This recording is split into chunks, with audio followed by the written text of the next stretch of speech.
Hello and welcome to Frank Fridays. My name is Karlina and I am the founder of Art Frankly. I'd like to introduce my collaborator, Ellie Hayworth of Hayworth Communications Consultancy. Hayworth is committed to promoting intrepid ideas in art and design, and Ellie has grown her business to include a full scope of client services such as public relations, content development, strategic partnerships, speaking engagements, you name it, Ellie can help you with your business. And today we are thrilled to be chatting with Sean Green. Born in Jamaica, raised in Toronto, and now residing in Los Angeles, Sean is the co-founder of ARTERNAL. Founded in 2015, ARTERNAL is the first technology company to focus exclusively on bringing client relationship management, also known as CRM technology, to the art world. Today, ARTERNAL is an all-in-one platform, providing revenue and relationship management, tracking client engagement and inventory, and even has financial tools to optimize workflow and drive sales. Sean has had an incredibly busy year with ARTERNAL, and I personally am very excited to hear his thoughts on the industry today. Ellie, let's get this interview started. Amazing. Sean, we are super excited to chat with you today. So I appreciate that you're taking the time out of your very busy schedule. Likewise, looking forward to the conversation. Yeah. So Sean, maybe we can just start first and foremost, obviously ARTERNAL and by extension CRMs in general in the art world are kind of critical infrastructures for the industry, but you have a very interesting kind of personal journey to the art world and to founding ARTERNAL. So maybe you can just give us a little bit of a taste of what that story was. Yeah, definitely. I like to say that empathy brought me into the art world. One of my friends told me that she was quitting her job, and I was just like, yeah, people do that. But then she followed that up with, I'm gonna become an artist full time. Like, not everybody does that. So like, what are you talking about? And like, what does this even mean? And I knew nothing about like being an artist. I'm a fan of creative. I think being a technologist, it's all about being creative with how you build and provide, best in class software and things like that. And I was in between startups back in 2012. And so at the same time, one of my contractors from a previous startup that I had, which was called Net Rentals, it was connecting homeowners and quality contractors. Okay. And one of the contractors there was like, so you're talking about like going down this like entrepreneurial path with tech and art, and you're meeting with, a friend of yours who says that, they're going down this journey. But you're also telling me that you want to join like the job world, like, and, do I go get a job and pause entrepreneurship?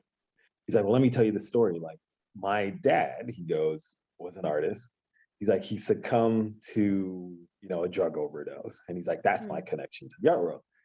And he goes, look, I think the job world is too small for you.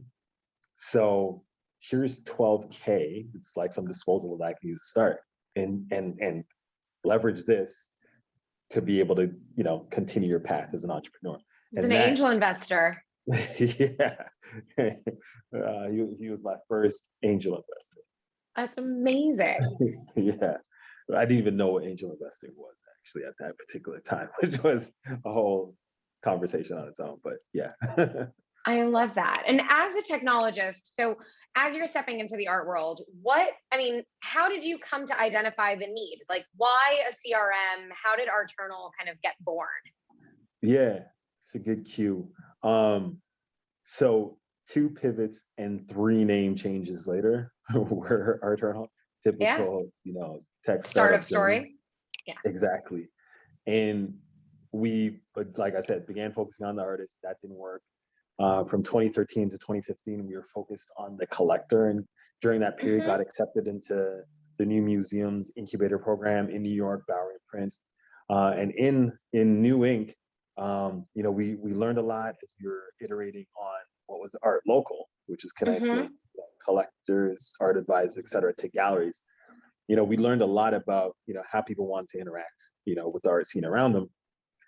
But we were like, how do we monetize this? We have like 10,000 plus users on Art Local, and what's the pathway? And so we're sitting in New York in 2015, and been like, well, let's try these dealers. They're they're advertising and they're spending money. You know, they have Art Forum magazine that they pay $8,000 for a full page color ad. And we're like, who spends this kind of money and has no data, no metrics, no understanding of engagement? We're like, we must be able to, you know, grab that budget some way, shape, or form.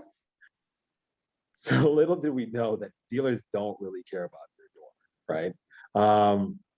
Or I can rephrase that to say, in hindsight, they didn't have tools to discern who was coming in. Sure.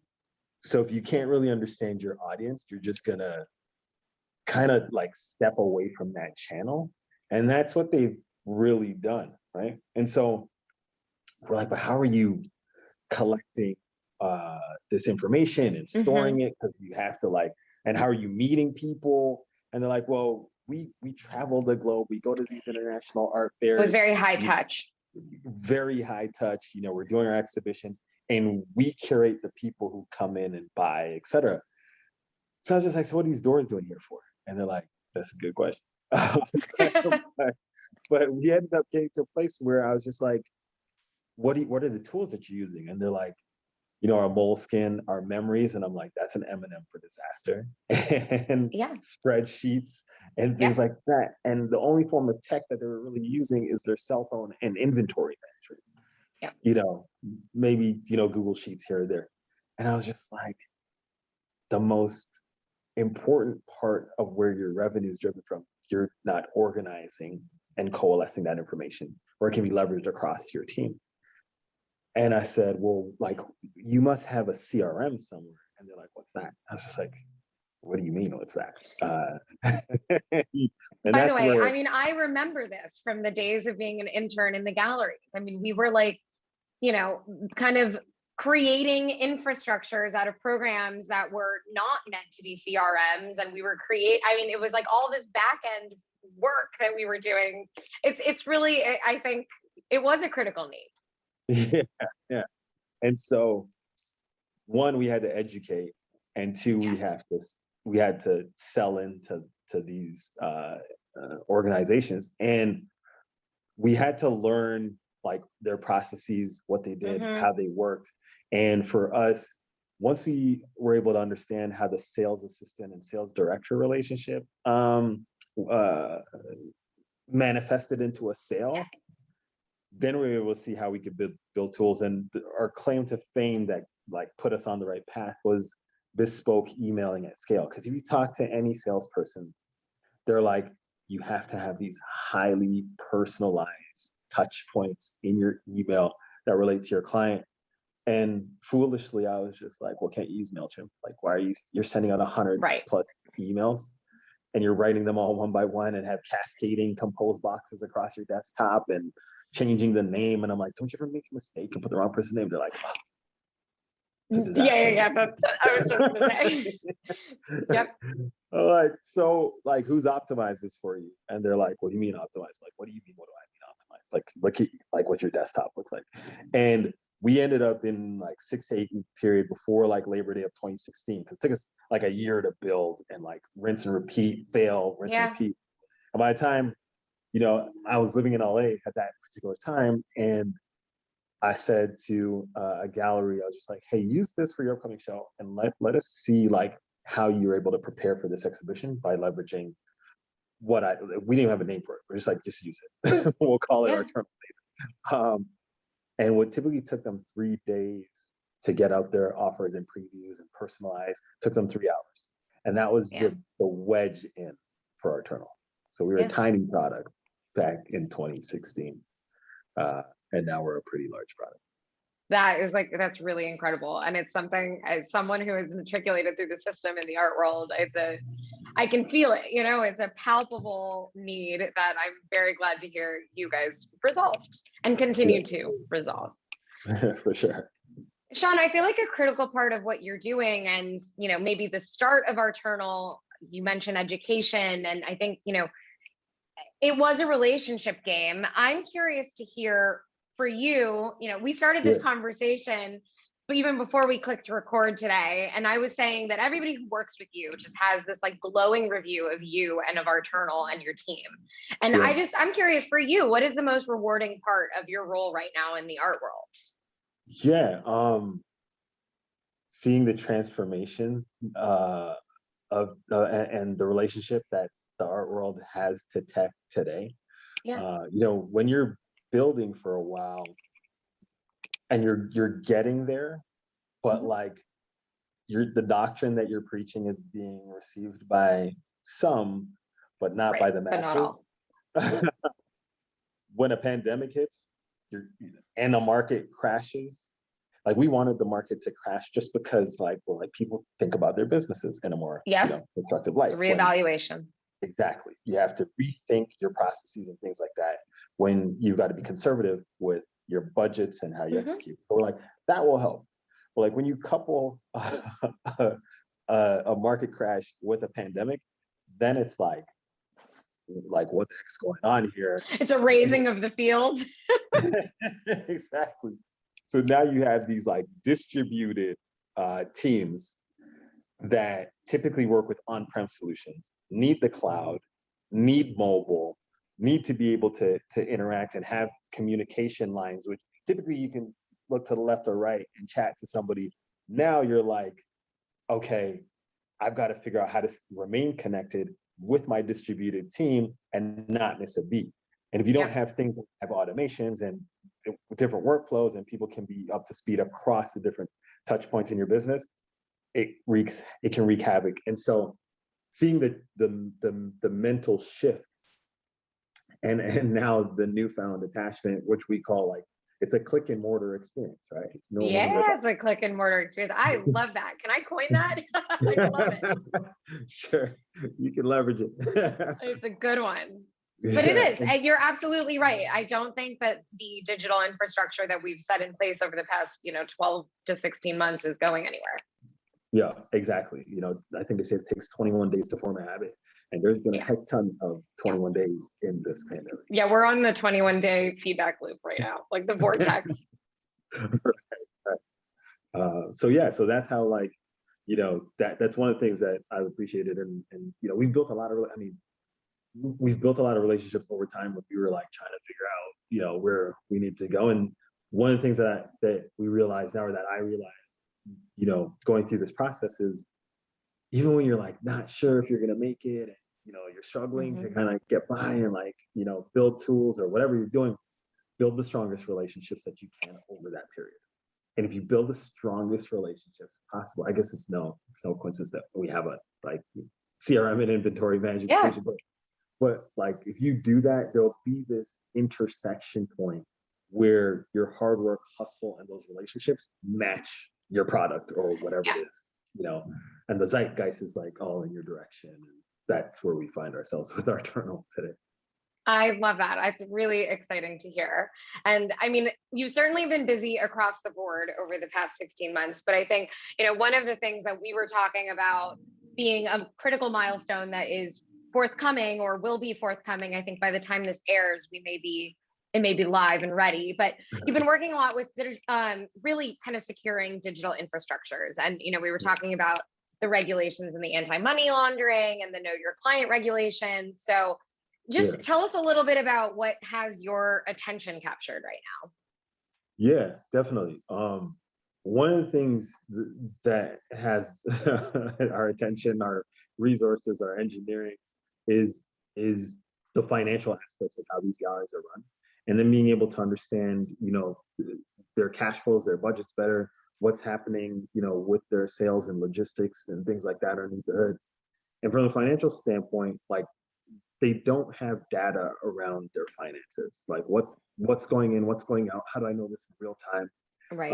When are things processed in real time? How do I then, distribute the funds to the artists and, commissions to my staff and all this stuff internally? And if they do know some of that, it's done in this, rudimentary, ways.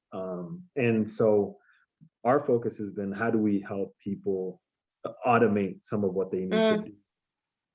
One of the first things that we did is a seamless QuickBooks integration, right? That was like part of it, so that you're not doing double the work. By the way, people take that for granted, but as an independent, I run a small business. I run a consultancy, and if I can't integrate my QuickBooks into your platform, you just added a whole new layer.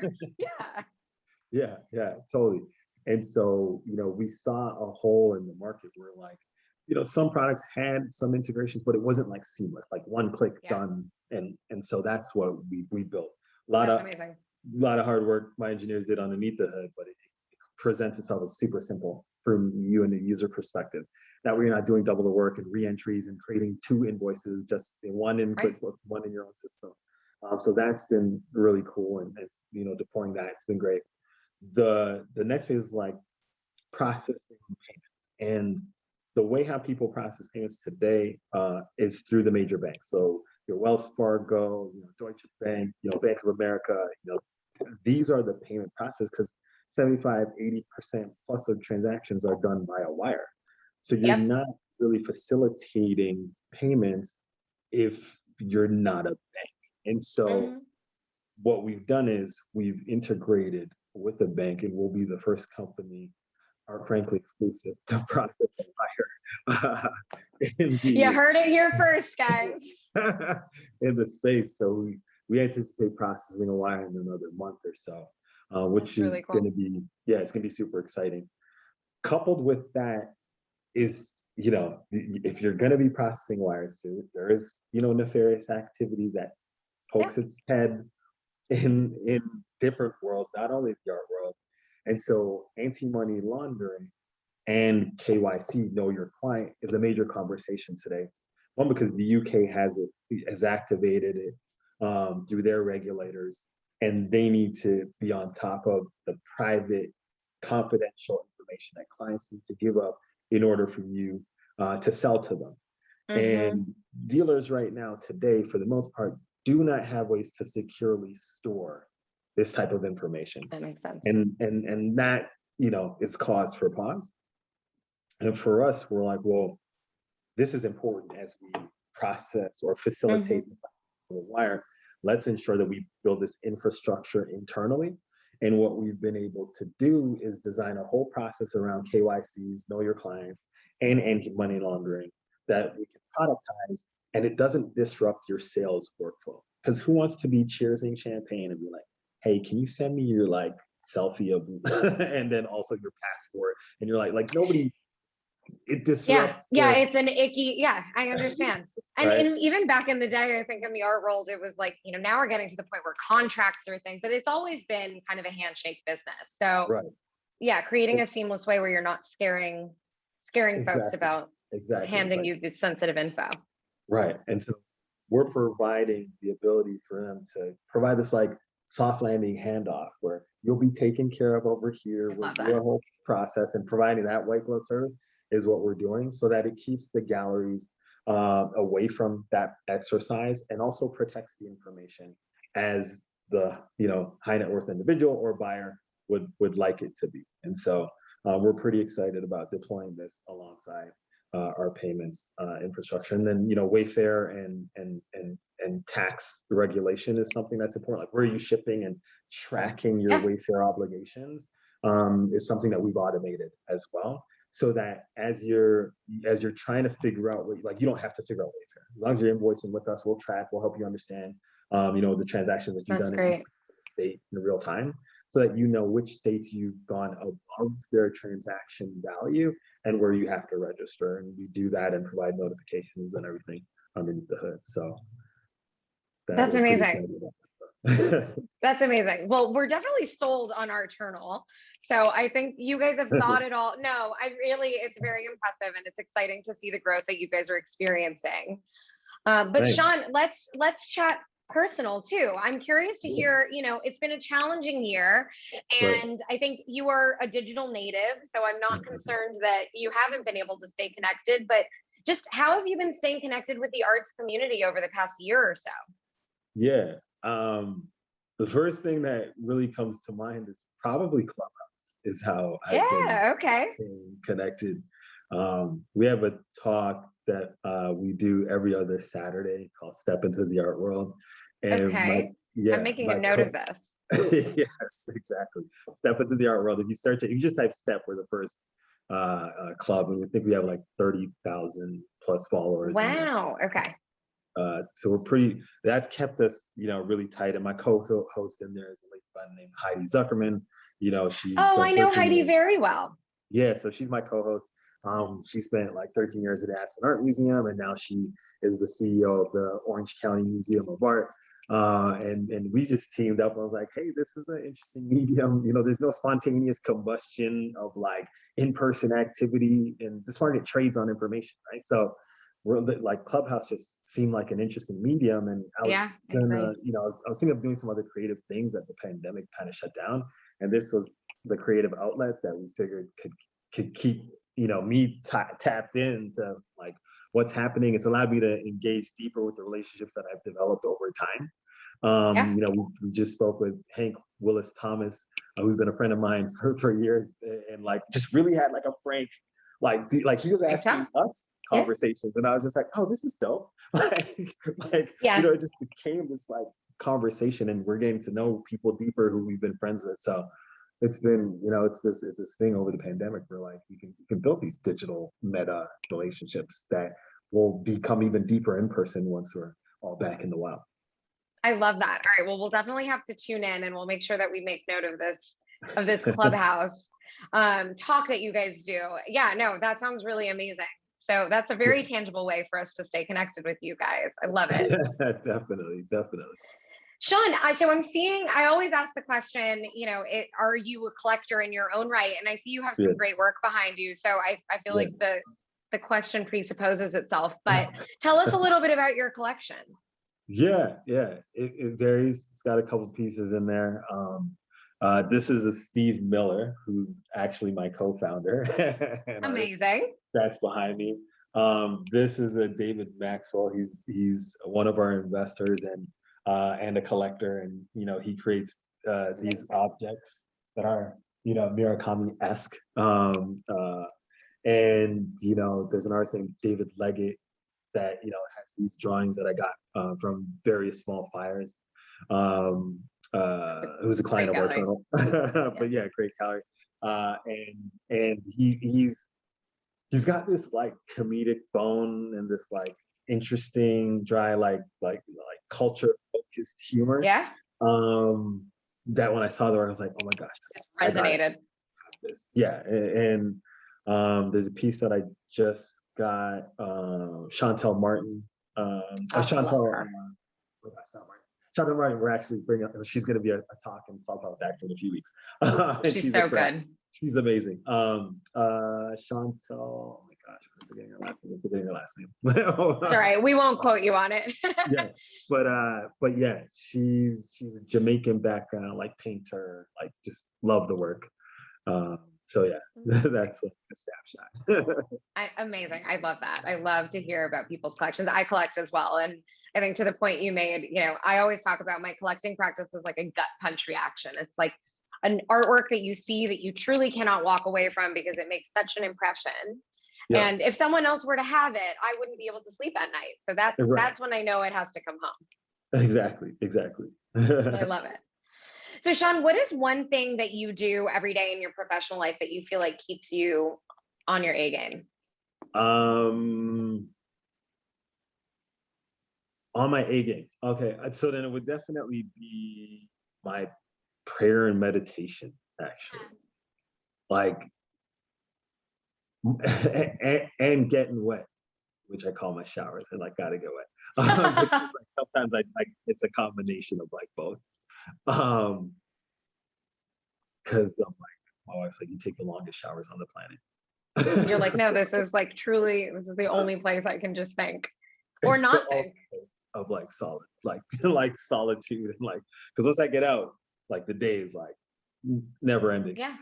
And it gives it like just like grounds me for like the particular day that I'm about to have. And our days are super intense, but I have the greatest team on the planet. Like, I'm fortunate every single day because my team allows us to like do everything that we do.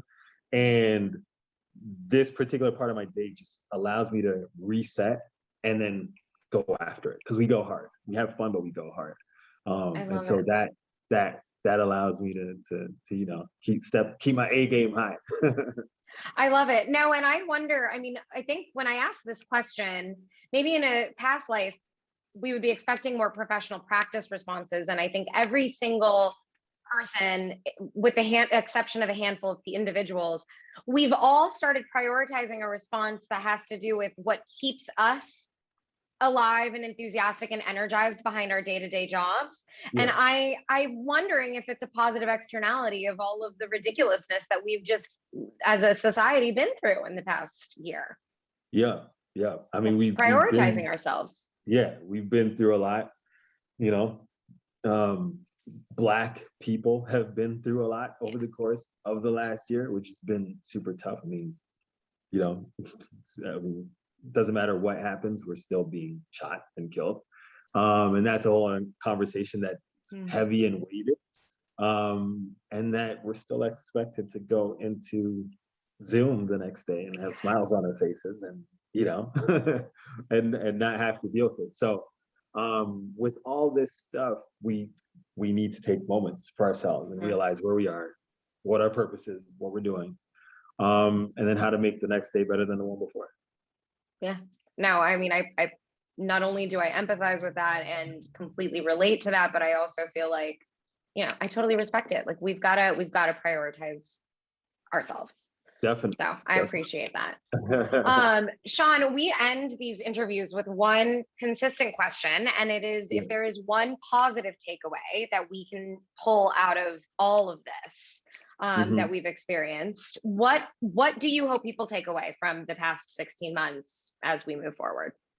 Yeah, that there is this marriage between digital and physical that's becoming more and more in unison, and that Venn diagram, the center is like we're gonna be dealing with like meta and physical and both, and they're becoming closer and closer together. Like the digital good is a thing, right? Like, oh yeah, and if we didn't see that before, we're seeing it now.